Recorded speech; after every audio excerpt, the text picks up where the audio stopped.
Ya, Assalamualaikum warahmatullahi wabarakatuh. Kenalkan, saya Adi Hermanto Sudrajat, guru matematika di SMK 1 Binung, dan rekan saya Pandianto Cibakti, potensi kalian. kompetensi keahlian teknik fabrikasi logam dan manufaktur. Pada hari ini kita akan membedah proyek dari teknik fabrikasi logam terkait dengan pembuatan silo ya Pak ya. Dan insya Allah proyek ini akan nanti diterapkan dan akan diintegrasikan dengan mata pelajaran matematika Pak. Ya, sebelumnya proyek silo ini seperti apa Pak untuk pembuatan bahan dan yang lain-lain? Jadi silo itu sebetulnya secara realnya itu adalah tempat penyimpanan. Kalau di pertanian itu adalah tempat penyimpanan padi atau jadi hasil panennya itu dimasukkan ke situ. Ketika dibutuhkan tinggal dibuka di bagian bawahnya tuh, yang di bagian kerucut. Nah, itu tuh kebutuhannya pembuatan silo itu nggak sembarangan Pak ya. Jadi ada perhitungan yang ketat tuh, misalnya kayak pembuatan kerucut. Ketika salah perhitungan nanti materialnya banyak yang kurang. Dari situ akhirnya saya jadikan sebagai subsidi tapi dalam bentuk miniatur. Baik Pak, dalam bentuk miniatur ini pada dasar bahannya. Tuh, Nah, ini bahan apa aja seperti ini? biasanya kalau silo itu pakainya plat. Jadi kalau di realnya itu platnya 5 mili sampai 10 mili. Kalau di miniatur itu biasanya saya pakai platnya antara 5 mili sampai 1 mili. Karena miniatur Pak. Miniatur ya Pak ya. Jadi silo ini kalau saya lihat dari gambar ya Pak ya, itu menggabungkan antara bentuk dimensi 3 tabung dengan kerucut ya Pak ya. Oke. Langkah-langkahnya seperti apa Pak untuk proses pembuatan silo ini? Jadi pertama anak ini kita beri plat lembaran ukuran papan 2 meter kali 1,2. Kemudian mereka marking nih dengan job sheet yang sudah kita siapkan. Contoh misalnya diameter tabung itu kan 15 cm. Nah itu mereka ukur ke bentangnya, disesuaikan. Itu ada hitungannya Pak kan ya. Untuk mengukur selimut itu totalnya berapa panjangnya bentangnya. Nah itu jadi tantangan untuk mereka Pak. Cara hitungnya seperti apa, untuk kerucut nanti bentangannya seperti apa. Jadi mereka marking dulu. Setelah di marking digunting atau digrinding. Rolling. Karena platnya tipis, itu nanti kita gunting Pak deh. Kalau misalnya platnya tebal Pak, nggak bisa digunting, baru kita gerinda potong sampai bentuk sesuai ukuran yang di marking. Setelah itu baru kita roll platnya. Kalau yang kerucut di roll sampai dia mendekati ukuran kerucut. Begitupun yang tabungnya. Nah setelah platnya ketemu nih ujung sama ujung, itu langkah berikutnya adalah dilasnya menggunakan SMAW atau GMAW. Untuk kali ini praktek biasanya yang mana? Biasanya kalau untuk praktek menggunakan SMAW karena masih kelas 10, masih dasar lah, tekwel. Setelah itu disambung dengan kerujutnya, dipadetin tuh lasannya, tapi di tekwel karena tipis. Kalau ditarik sekaligus kemungkinan bolong karena mereka masih tahap belajar. Oke, jadi kemungkinan ada kesalahan-kesalahan ya. Ya pasti. Jadi kesalahan-kesalahan pertama mungkin ya ketika pengelasan itu bolong. Pasti di awal-awal Itu dikarenakan apa bolong? dikarenakan ampere terlalu besar.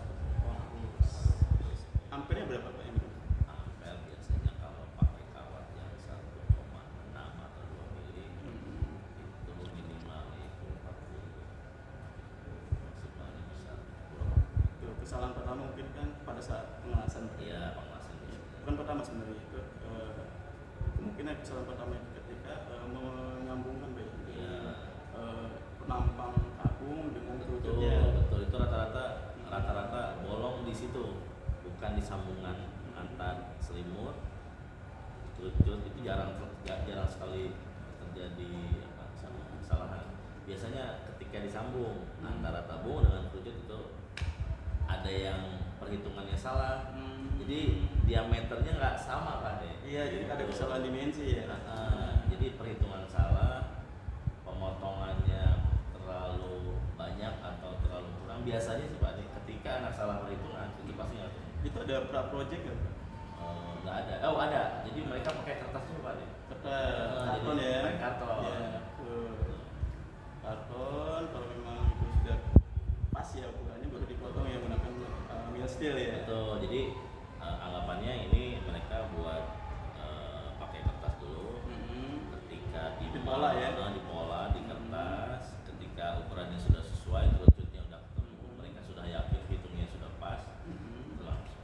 Itu kalau misalkan di industrinya itu bikin polanya seperti apa Pak? Pakai karton? Kalau di industri udah nggak pakai pola. Udah perhitungannya udah pasti. Sudah pasti ya. Walaupun ada gambar cap 2 dimensi atau 3 dimensi itu udah nggak dipakai Pak, karena kan mereka sudah matang Pak dalam hitungan. Itu yang jadi tantangan kita sebetulnya Pak. Itu kan ketika silo ya menggabungkan 2 dimensi ruang antara tabung dengan kerucut, pasti ada tantangan lagi ketika kita membuat itu bagaimana benda tersebut berdiri. Iya. Jadi membutuhkan tiang ya Pak ya. Iya. Nah, tiang ini mulai pakai Tiangnya biasanya pakai pipa atau pakai behel biasanya. Behel ya.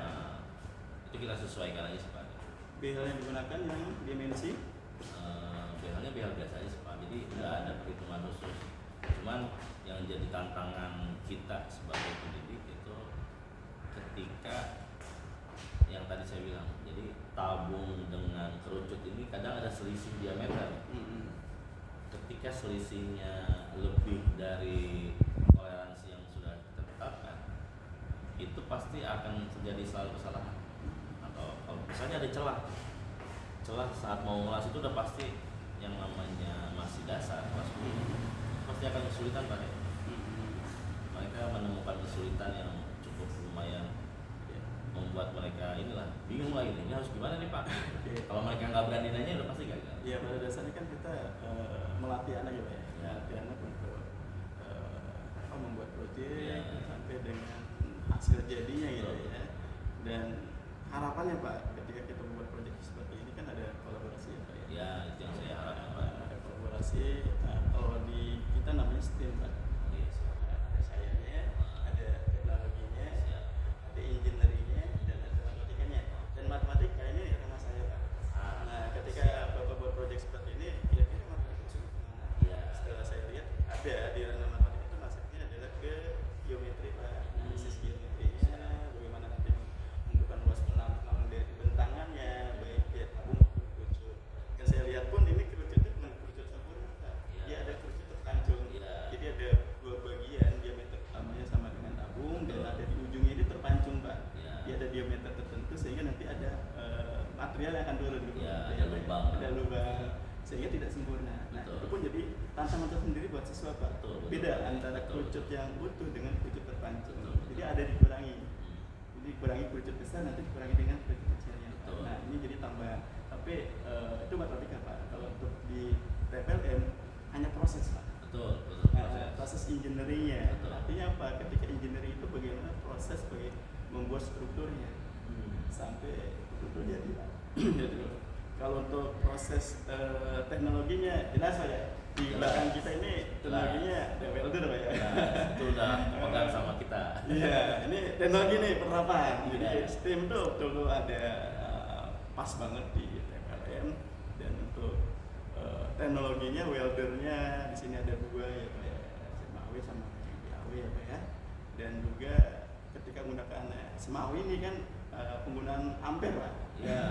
Dan tidak sembarangan ya Pak ya. Iya, itu udah ditentukan sama apa untuk proses kita nih Pak, untuk proses yang akan kita laksanakan ya anak-anak project ini kira-kira ampere berapa?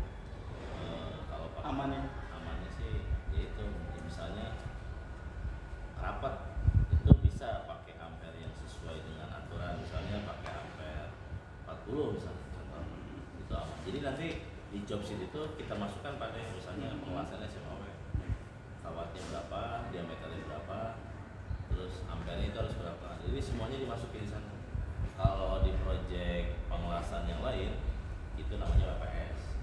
Oke, baik. Tapi WPS-nya dalam bentuk sederhana dimasukkan di dalam dropsheet. Kalau saya boleh ambil kesimpulannya Pak Andrian ya, jadi anak ini ditantang bagaimana menyambungkan ya. Kan pengawasan ini kan menyambungkan ya Pak ya, Betul, paku ya. ya. Jadi ada elektroda juga ya Pak. Betul, ya? ada elektroda. Ada kawat juga dengan teknologi tadi welder ya. Ya, masa. Dan bentuknya memang miniatur Pak. Ya, Bentuknya di miniatur karena memang ketika praktek ini kan risiko di bahan kalau misalkan udah real Iya. itu terlalu mahal Pak. betul. Ketika ada salah perhitungan itu sudah pasti kerugian. Betul. Ya. Oke. Dan terima kasih Pak Andrian Ya, sudah meluangkan waktu untuk diskusi perihal penerapan proyek yang ada di teknik aplikasi logam dan manufaktur dengan kolaborasi atau integrasi dengan mata pelajaran yang ada di semester 1 khususnya untuk matematika. Tapi harapannya STEM-nya dapat Pak, sainsnya dapat, teknologinya dapat, engineering-nya dapat, matematika dapat. Jelas tadi ketika sainsnya bagaimana menggunakan oksidasinya, menggunakan bahan cat nantinya setelah dicat dibayar emisinya, kemudian untuk teknologinya jelas tadi ada welder, ada kawatnya juga, ada arus listrik yang digunakan, bahkan di situ juga ada elektroda yang digunakan juga ya Pak ya. Elektroda juga macam-macam Pak ya, yang dengan kebutuhan. Engineeringnya ya tadi bagaimana merancang Mbak, ya merancang anak itu ditantang seperti apa sih menggabungkan antara tabung dengan kerucutnya, bahkan bagaimana mengulas antara mill steel dengan behel Pak, ini kan berbeda gitu kan. Dan terakhir mungkin untuk matematikanya saya sendiri akan menerapkan bagaimana perhitungan secara geometri analitisnya dengan pengukuran Pak secara presisi. Karena saya lihat yang proyek Bapak ini ada inkonsistensi Pak, satuan 1 mm, satu ada sentimeter. Gitu. Mungkin itu tantangan juga yang diberikan oleh Pak Andrian, bagaimana membaca pola milimeter mengkonversi ke sentimeternya. Jadi memang kalau dunia teknik ini pada dasarnya adalah satuannya adalah milimeter. Karena kecil ya Pak, mil steel aja pelat tipisnya itu 1 mili ya. Ya, karena kalau dibuat sentimeter 0,1. Ya, jadi terlalu canggung lah bahasanya. Oke, terima kasih Pak Andrian sekali lagi. Mungkin itu saja bincang-bincang kita hari ini. Mudah-mudahan kedepannya masih bisa kita tindak lanjut Pak. Ini baru kita kita nanti ketika proyek, insya Allah saya mau izin Pak, saya lihat nanti kalau ada dan ini akan saya bahan bahan diskusi saya dengan kurikulum nanti. Terima kasih. Wassalamualaikum warahmatullahi wabarakatuh.